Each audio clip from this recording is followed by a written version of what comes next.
Hello, friends. Welcome to the second episode of Once a Parent, a podcast series started by me, Sheetal Bapat, and my friend, philosopher, and guide, Dr. Shirisha Sathe. Hi. Parenting, as I say, is never guided by any rule book. It is a trial and error, work in progress relationship between a parent and a child. Both of them are unique, their combinations are unique, as I said, I always say.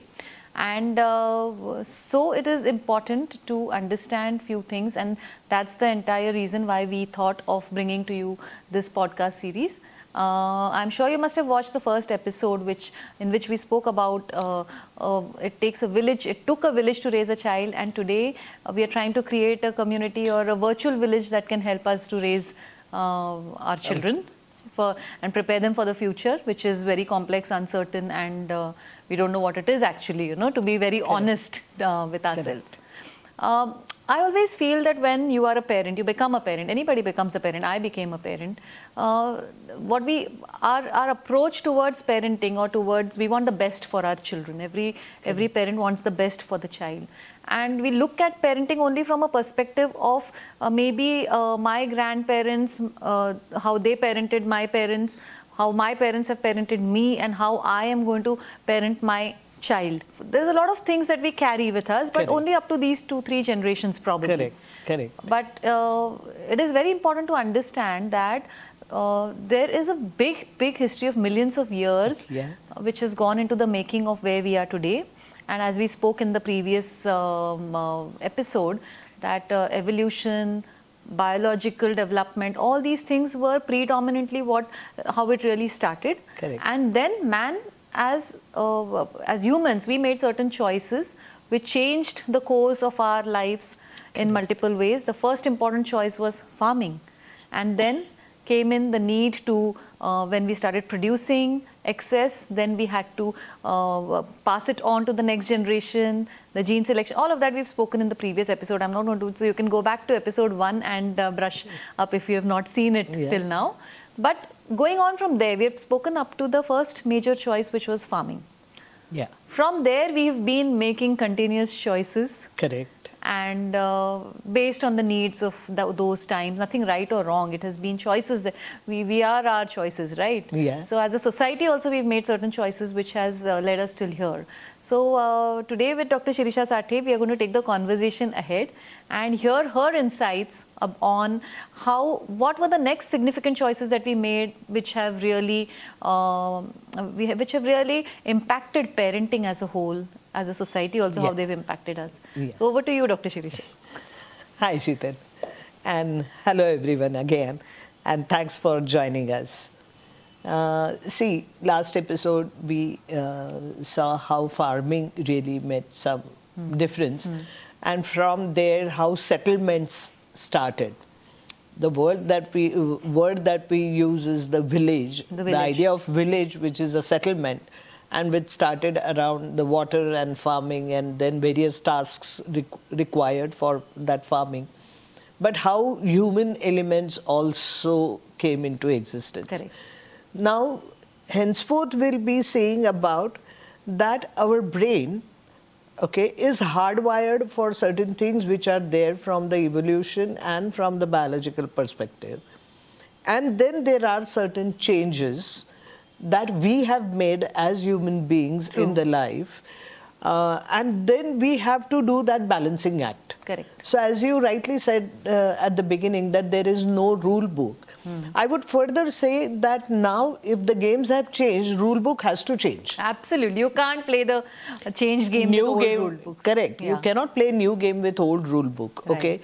So looking at how you were parented, or looking at how your parents were brought up by their parents, is something which is not going to work, because, as I said, the changes that are happening in the environment, and not happening, I would say, naturally they are not happening. We are making those changes. Yeah, definitely. And AI is not a natural disaster. Exactly. It is a human-made disaster where we are. It's bound to. I mean, moons and banes, but obviously exactly, it is something which is made by us humans.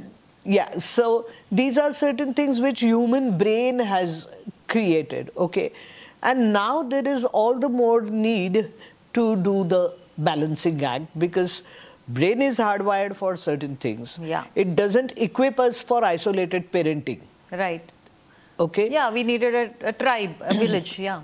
We needed village, and as I said, because of that, Co-parenting. so the hardwiring is there. So evolution has never equipped us for isolated parenting. Okay? But now the lifestyle that we have is like more towards individualism or something of that kind, where we are getting isolated. Yes. Now we need to understand the historical perspective. We talked about evolution and biology and farming, but now we need to talk about, understand also the historical perspective. With farming, certain factors came into picture, which were not natural as a part of evolution or biology, anything of that kind. So something like the idea of power, Correct. the idea of ownership, idea of wealth, division of wealth, okay, and then ownership, Yeah. okay, or to an extent, someone else taking a decision for the other person, okay, like that happened in parenting also, right? Even in husband and wife relationships, for that matter. So now this is not common with any species. These are peculiarly human elements that someone else takes the decision, like parents taking the decisions for the young ones. Okay. Now simple examples is like which school they would go to. Yeah. Now that is a decision taken by the parent for the child. The child. Okay, now this is again very peculiar. Now these things started happening with farming. Now earlier, what happened was, like when people were hunter-gatherers, human beings were hunter-gatherers, if there is a conflict between two communities or two tribes, they would move away from each other. Right. Okay, there was a possibility. They would find, some tribe would find another area and then just move. Because anyways, they used to move. Correct. Okay, they were nomads in that sense. But with farming, now with that immovable property and the ownership on that property and that piece of land, moving away from that geographical situation was not an option. Which means now if there are conflicts between two groups, then there would be a war. Now, why we need to understand this as a parent? Because these are certain things which have shaped up human choices in so many ways. True. Okay. Now, if there was a situation where young ones are unattended and the likelihood of their survival is less, then obviously the need to produce more, okay, is more. Whereas, if well-attended young ones are there and the environment is reasonably secured, that's what it happens with us by developing weapons. Like we invented weapons. All weapons are extensions of our limbs. Limbs. Right? Yeah. So, we human beings started creating more safe environment. Okay. Now with more safe environment and with lesser resources, competition increased. So the one who's more competent will sustain. Okay. Now there is no need to produce more, but less, well attended and more competent. Because now the resources were very less as compared to the increasing population. Correct. Correct. Okay. Now that shows in some of the biological or certain phenomena that happen inside the womb of the mother also. Say for example. In the womb of the mother. Exactly. Okay. See, we all know that how a woman's diet or during pregnancy, how the diet and her moods and everything that impact the fetus in the womb. Like one simple example that we know, that if the pregnant woman would-be mother, if she's stressed, then cortisol, which is commonly known as a stress hormone, gets secreted in her body, and that cortisol passes placental barrier, okay, which means it enters the formative tissue of the fetus. Yeah. And that results into certain characteristic features that the child later on may demonstrate, or which certain Becomes characteristics a part of their personality. which might manifest. Into The their child personality. also might turn out to be very anxious. Yeah. Okay? Yeah. Now, these are certain things that we know. But how this, what I can say, competition, and in which there is a secured environment, there are less resources. The scarcity of resources. So well-attended young ones, secured environment, and scarce resources. Now, this is the combination. How it impacts the fetus is like if the mother is malnourished. Okay, if she's not getting enough nutrients or enough food to eat, what happens is rest of the body probably can be malnourished. Okay, the fetus might have a low birth weight. Okay, but the development of the brain is not compromised. Right. Okay, so most of the times the physical developments they lack, or the child can be seen as weak, but the development of the brain, because again, lesser resources, so the competition is more, so the ones who are whose brain is more functional are the ones who are likely to survive, because otherwise the environment is secured. Okay, so development of brain is rarely compromised if the mother is malnourished. Rest of the body and the growth of that body of the fetus is compromised. Okay. But not the brain. Now, these are certain things that we need to understand, that how things are changing even biologically and physiologically also. Okay. Now, this is something which were the changes that started happening even with the farming. And as I said, wars, aggression, all these things started with the farming as well. Second important choice that we made in the last century was, like, because the natural sciences and everything progressed, machines came into existence, and that was the beginning of industrialization. Correct. Now, industrialization is one such landmark in the history. Because again, as parents, we grow in the society which has some economical dynamics.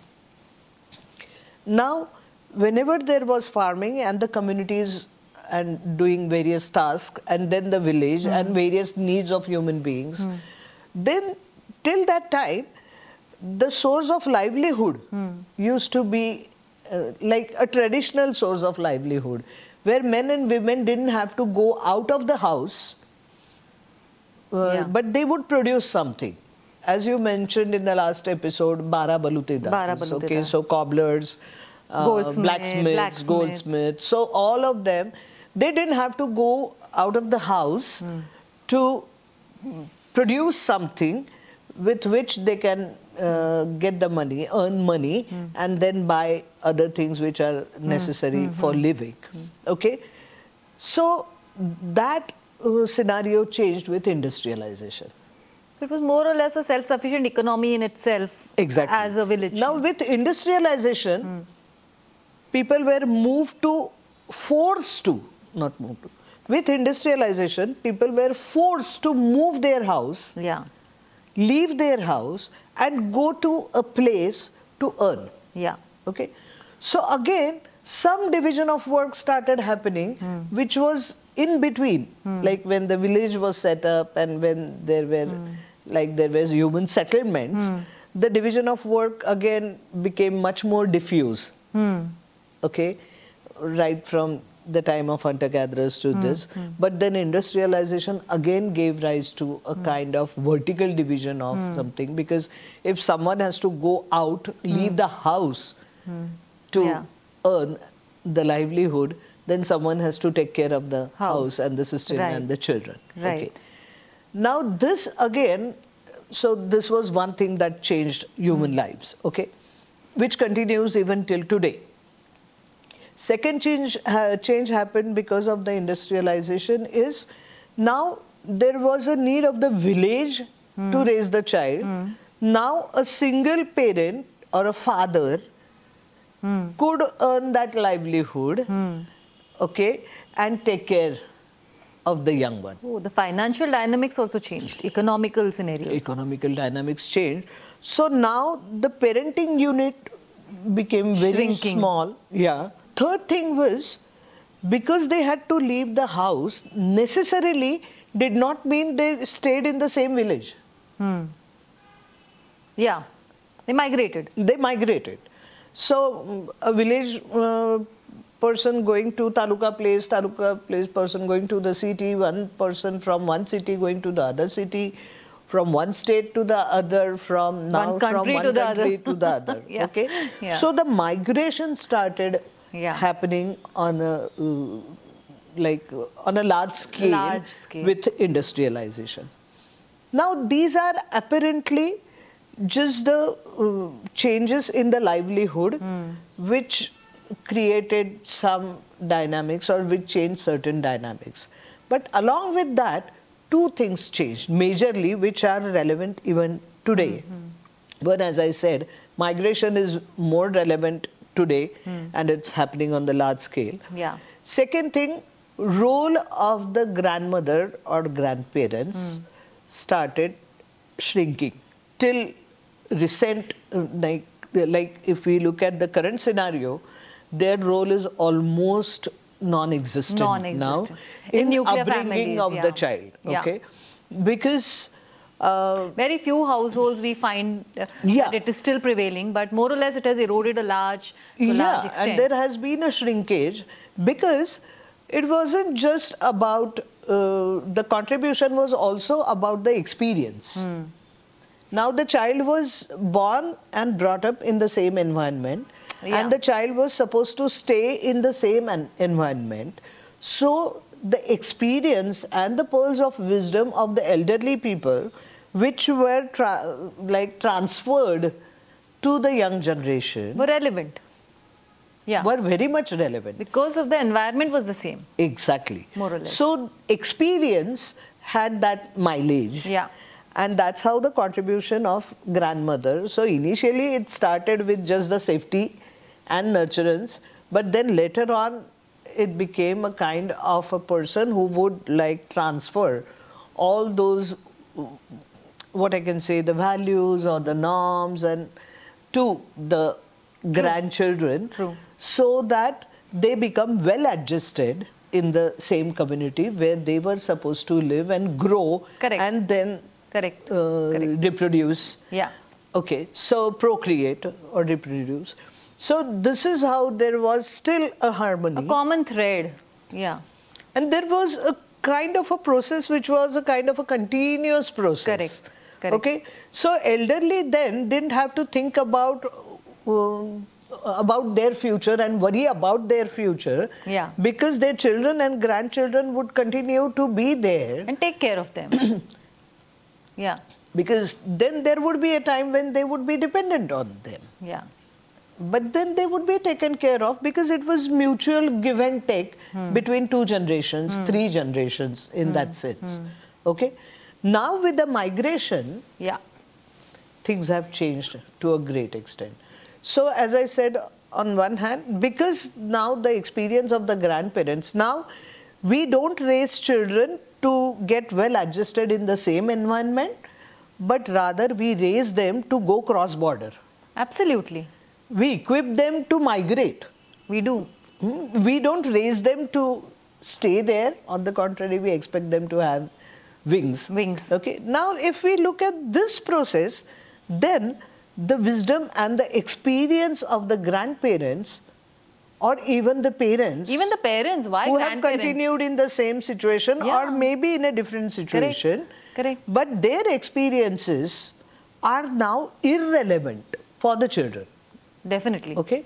So, it's so true. I experience the same thing with my daughters. I mean, I don't have to even leave alone my mom. My own, experiences are so different. Sometimes I feel there is a huge generation gap. Correct. And though, I mean, because we don't know the world that our Exactly. children are really living, that their life has lived is so different. Even though we It want to is. empathize with it, even if we want to keep at pace with it, we've not seen No, or it is experienced not those kind of possible changes. at all.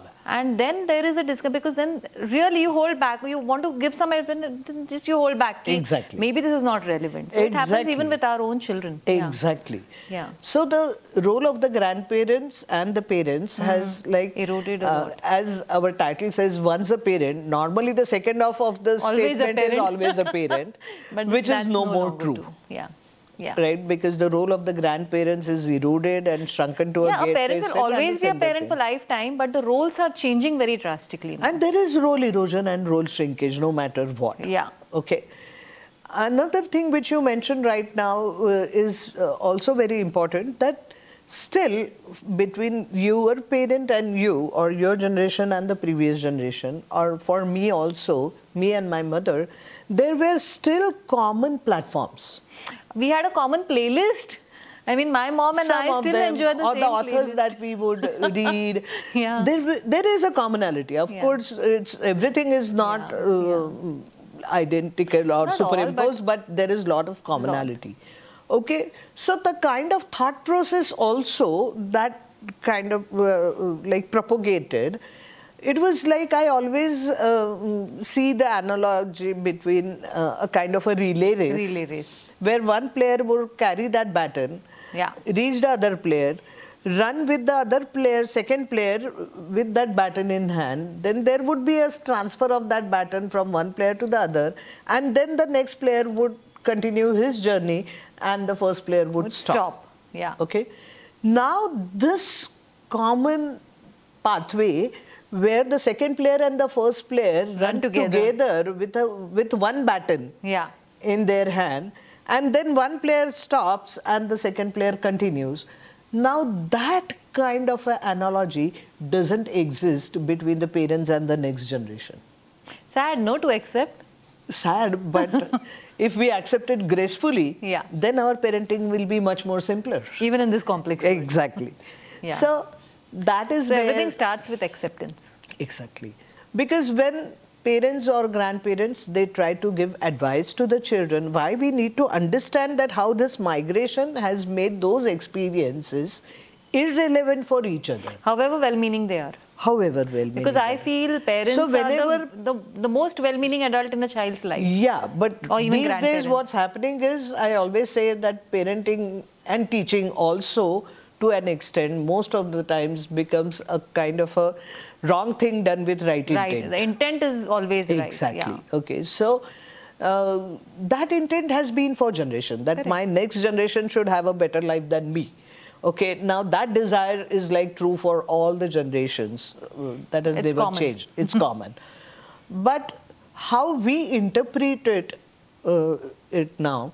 So why we need to understand this irrelevance is, like whenever children, teenagers or adolescents, they have some problem, okay, and or they haven't still identified the problem, but parents see them struggling with something, or they feel that they should be told something, and then when the parents and the grandparents try to advise them something, they forget that irrelevance, okay. And when children don't listen to that, that is interpreted or perceived as disrespect. Very true. And so that's where there is a change. Now, when we say that simple parenting in complex world, these are certain things, because it is not what's happening or the phenomena that's happening that disturbs us, but the meaning that we give to it disturbs us more. Absolutely. I mean, I don't remember arguing with my father, or our generation. I mean, we've been listening. So we call ourselves a sandwich generation. We listen to our parents and we listen to we are listening to our children. That's a common sentence that I get to hear from everybody. So, but that's the key lies here, I think, the irrelevance of our experiences, not even our advices. I would say our experiences. We can't see the world the way the children are experiencing. Just yesterday's example I would like to give. Yeah. We had 3 generations together for dinner. Okay. And there's a simple, in Maharashtrian families we make this dish called ambadichi bhaji. Okay. We grew up on it, Yeah. basically. And my mom makes awesome ambadichi bhaji. Okay. And so my cousin had come over, and his kids, who are born and brought up in Australia. Okay. So the joy on the face of me, my brother and my cousins for eating ambadichi bhaji, because my mom makes it and even none of us know how to make it. Correct. So, and the irrelevance to the younger kids, where they say, oh, okay, I mean, this is It's fine, this is something which is not else. out of syllabus for them, kind of. But that really showed. And then also, again, I felt a little sad that I have not learnt it. Maybe I need to learn, because you shouldn't die with that generation. Correct. So this is like the emotional attachment with that food. Yeah. That's exactly the pattern that I was talking about, that some commonalities and something that we shared together. Yeah. Now there is a clear-cut break in that. Okay. Now this is something that has happened. Okay. And I always say that reality is always indifferent. Yeah. Okay. What meaning you attach to it is something that really impacts you emotionally. Yeah. As I said, children not listening to your advices, if you look at it or interpret it as disrespect, then you are bound to get hurt as parent or grandparent. Okay, in the same way, children not being appreciative of certain things which have been emotionally appealing and appreciating to you, and children having a neutral or a kind of an it's okay, no big deal, kind of. Or children might also show a kind of aversion towards that because it's not appealing to them.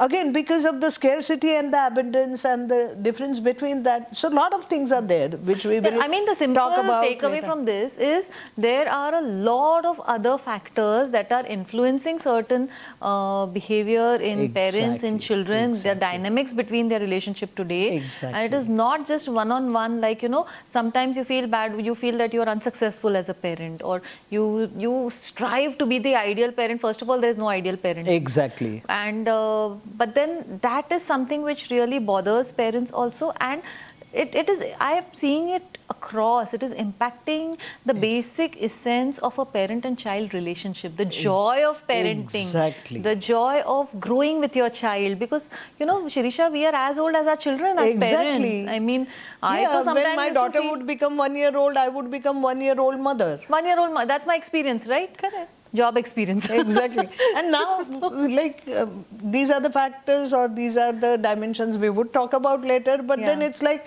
nowadays children are 21 years old, but the mother is still stuck up at 10 years.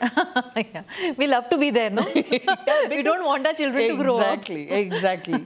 We want them to be independent, but not so independent that they become independent of us. Yes. That's a kind of a human nature. I mean, definitely I wouldn't. Yeah, you still want to be a part of their lives. These are certain things which are not a part of evolution or biology or history, but these are human, psychosocial, human elements which have come into play. As I said, the conflict between cooperation and aggression, all these things. So this is how we have been changing. So two things that have changed is like, when we talk about new game and the complex world, one is the intention to raise, objective behind raising children has changed, not like raising them to become fitted into or the existing environment, which was very local. Exactly.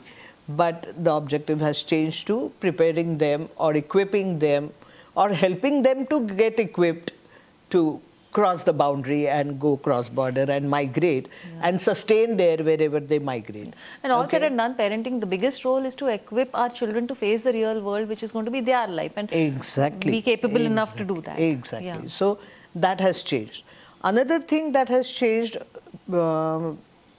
which was like still there even after the industrialization, but now with the advancement of the technology and for last 2 decades or so, certain socio-political, economical scenario has changed. Certain jobs and the education has changed. So earlier, there was no such phase as emerging adulthood. Okay, emerging a son adulthood or a daughter in the family would probably, even after the education and the institution called school and formal education started, from there also completing the schooling, okay, or at the most graduation. Schooling was also like, then the boy would join the traditional livelihood. Yeah. Mostly. And the girl would get married. Okay, she would start learning the household chores and cooking and all those skills. Yeah. Okay, so, and then later on, from just schooling, it went ahead to the graduation. But still, after graduation, immediately start earning. After industrialization, it wasn't the traditional livelihood source. Yeah. But then leaving the house and looking for a job so as to earn. Okay? And for a girl, after the graduation, she would get married. Yeah. Okay? Straight jacketed. So, coming from one studenthood and then embarking immediately on the adulthood, where you would start earning, get married, and start taking responsibilities after Have children. the marriage. So it was very, you get married, next thing is, when are you having children? It was all more of a therapeutic use. Yeah, that was one thing. Yeah. But then beyond that, there was no period in between. Yeah. Okay, now there is a huge period of at least 8 to 10 years. Yeah. Around where they have completed their education, they are earning, okay, even the girls are earning, okay. Now the parents are still young, so there is no liability of the parents. There are no further responsibilities because they are not yet married and or having children or somebody. So they are not responsible for anyone and they are independent. Now this is something which has emerged. A new phenomena. Exactly. Now, this phase was never there till recent past. I agree. Like even when I was of that age, I think I'm for married you at also. 23, yeah. Exactly. So, So 22, this 23. phase was never there till recent past. Yeah. Okay. Now, so. Now my daughters say, "Oh, you're out of your mind." Exactly. Exactly. So these are certain things where we need to really reset the context. Yeah. Okay. Otherwise, we would look at parenting as an extension of the earlier parenting. Yeah. Which it is not. Which is not going to work. So let us understand this. It's not about us or our egos. Yeah. It is just, it's not going to work. Exactly. That's it. Because it's not helpful. Yeah. Yeah. So it is not going to work. But then what do we do? Exactly. So then, as we said right now, that we are equipping them, Yeah. okay, to face the external world about which we don't have a clue. No. Okay, say for example, right now the child is in first grade. Yeah. Okay. Assume. Now that child will embark his or her career journey after 2040. Yeah. Okay. Do we have any clue as to what are going to be the careers, how the world is going to look like? We might be on Mars for all you know. What are going to be the jobs in 2040? Nobody knows. We don't know. We can't predict after a year down the line. Okay. Still we have to teach this first grader. We are clueless as to what do we teach. Yeah. Okay. What do we tell this child? Because we have no clue as to what is going to be relevant or irrelevant for this child. Yeah. Okay. So one thing as parents that we need to really Recognize and understand, accept. Accept that we have no clue Yeah. how the future is going to look like. I told you so. Exactly. I know what's good for you. So one is stop advising.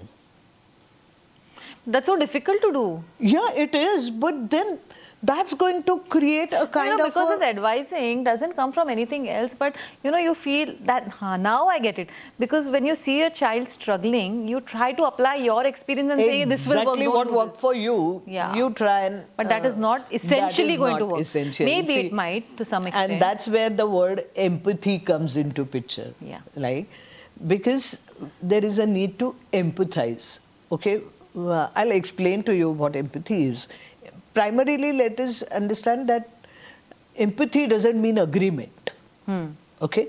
Empathy is our ability to look at the other person's world through his frame as if it is my frame, my world, without forgetting as if in it. Okay, I always give an example of an optometrist. Yeah. Okay, when anyone goes to an optometrist, the optometrist asks you to read that snail's chart, okay, where there are letters, okay, and the size goes on decreasing per line, okay, and then you are stuck up, you are not able to read something, okay, then the optometrist gives you an empty frame and tries to fit in.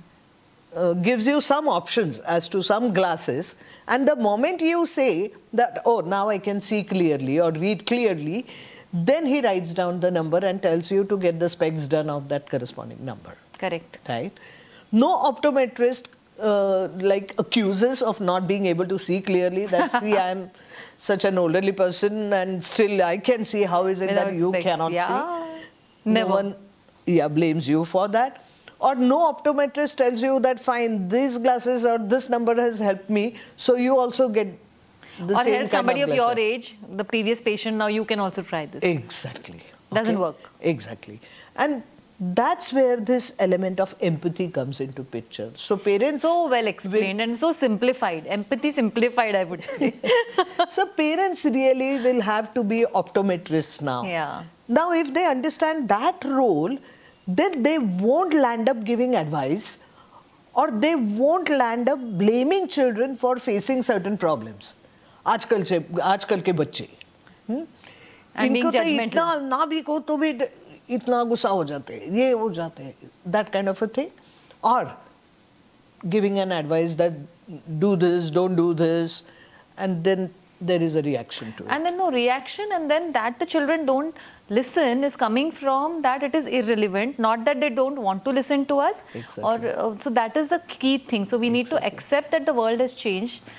Our experiences essentially are not the same as our children. Correct. And they are seeing the world from, because it is a very different world. And I feel just as I empathize with parents, I also empathize with children. Exactly. We were not exposed to such things or so many slippery roads when we were growing up. It was so simple. The fun of hanging around with friends in at the corner of your house, or spending just without calling, going to your mama and chachas and spending a month of holidays with cousins. It is all just gone. I mean, like sometimes simple things, Sheetal, like, can we even imagine the physiological stress over the child's body when the child travels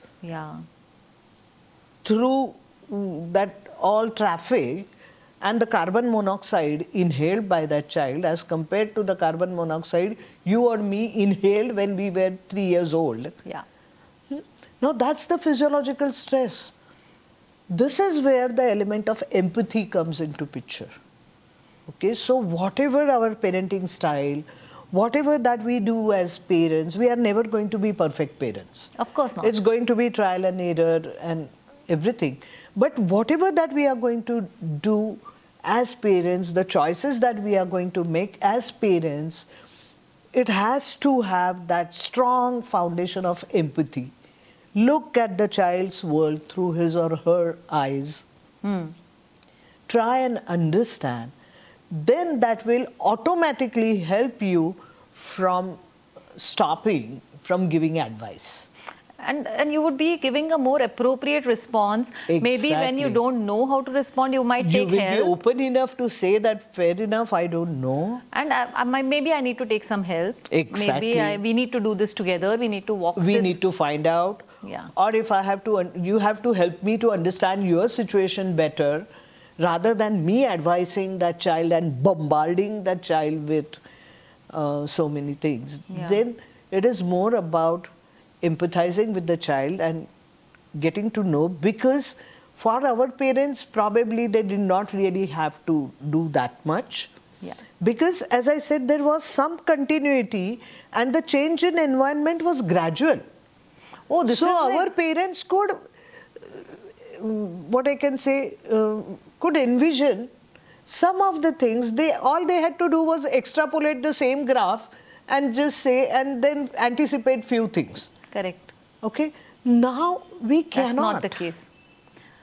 So here I also feel that if as parents it is so difficult for us to relate, then the anxiety of grandparents is even at a heightened stage, I must say. I mean, for them, to this world is something which they have never ever imagined. Because for us also, I mean, I always remember when I was in 8th standard, 8th grade, the BSNL telephone was the only phone we had in our city. I grew up in a small town in Amravati, and it used to be placed like a PCO, and everybody used to come and take calls. There would be a runner to go to houses to call people, phone aaya hai. And that time somebody told me that there is going to be a phone, very soon, which you can carry in the car and you can talk and all. So for me, my imagination went only till carrying that BSNL phone into a car, and I was to wonder where will the wire go and how will it extend and all those ideas. I mean, that was sci-fi for us, and look at what we are, where we are today. I mean, you cannot beat this. That's where, like, whenever we had problems, we approached elderly people, right, for advice. Now, if we have some problem with the technology, whom do we go to? Google. Google or younger generation. We definitely with technology, yes. Definitely, we don't go to elderly people. Oh my God, it's like a common, Mama, this much also you don't know. It's such a common thing, and they learn so quickly. Exactly. So this entire dynamics has changed. So if we can just bring in a sense of humor and accept these things, probably the stress in our relationship, and then we are not super But parents. then that humor will come if you empathize, and then you would know that you have no clue. Yeah, then it would be fun. Then it would be admitting your limitation. Everything will become so easy. So then it can be simple parenting even in this complex world. Exactly. And then, also the other thing that I feel as parents, we overthink for the child's future. We do. For our future also, the child's, that's another topic for another episode probably. We can't really handle it here. But that overthinking also for a future which again is so uncertain. Is also making no sense, because that anxiety comes from the overthinking for our as a parent, what if something goes wrong for this child, what if something happens, and it is really so. My child sitting in the US, and then if I am going to be anxious here, and it's going to put pressure on whatever she is doing. So that's a topic for another discussion. But so now coming to where we started, that we always needed a village to grow children, to now where we are, and we are more or less solo parenting, and as you rightly said, with the financial, economical changes, industrialization, all these things, it has changed, and it is now in retrospect when I look at all the series that we've just spoken about, I think gender has also evolved the same way. Who to be, what to be, the roles, everything. The roles and then now, and the responsibilities. And it worked fine till a certain period, but now it is like we have to look at it differently. Just as parenting, we have to look from a different lens. Like you mentioned in the first episode, where you said that the rules, who should be doing what, where they were like so clear cut that there wasn't any discussion about who would wake up in the night if the child is like crying, change the diapers, you need to change the diaper. There was no need to debate, discuss no about discussion. But now, as you said right now, that even the gender stereotypes have changed. They are much more, and now the co-parenting. Right? Earlier there was co-parenting, but yet division of work was different. Now the co-parenting is going to be more of an overlap, and also something which would be dependent on the competence and the availability and everything of individual parent. So the nature of co-parenting also, like it was in the evolutionary phase, now has changed. So the basic crux is change is the only thing constant. There's a lot that has changed, which is influencing our parenting. But what will help us to really navigate through this change is the empathy. So today's takeaway is empathy is the key word for having a healthy parent-child relationships. As a parent, I have throughout, if I look at my life, career has been a part of my life. For everybody, it's the same. But what has really stood out for me is my journey as a parent. Correct. And that has been enjoyable. But today, in this complex world also, how do we really maintain that fabric and Correct. maintain that real bond between the parent and the child? Correct. Is extremely, extremely important. Yeah. And in the complex world also, it can be simplified, and the only savior is empathy. Yeah. And empathy simplified is what you just heard from Shirisha Sathe. And in the next episodes, we are going to look at various other topics, more issue-based. We could also Yeah. go take. So this is, as I told you, it's going to be an organic journey. We are building a virtual village where you and us, we have to partner in this journey. Exactly. So even if you have liked the episode, you have watched it, listened to it, it's a long episode. If you have had the patience to listen to it, then you can also write back to us in the with your questions. If you have any specific things in mind which you want to be addressed, Exactly. and definitely we will try and see how we can Exactly. build. We can bring in more experts. We can bring in others also, maybe parents. Tomorrow we want to go and interview parents also, real life experiences also. So there's going to be a lot more happening in this whole series. But the first few episodes are to set the base right, the context, Exactly. lay the foundation, so that we can build this community in a. So all of us have a common platform of understanding. Yeah, so That we is have a the common idea. platform of understanding. So rightly said. Yeah, so with that we come to the end of the second episode of Once a Parent. Thank you for being with us, listeners, and stay tuned for the next episodes. We are going to try and release one episode every fortnight. We both have got busy schedules, but we are going to try and do this, and that's our New Year resolution, I would say. And we hope that this leads to something meaningful for all of us. Thank you very much. See you soon. Thank you.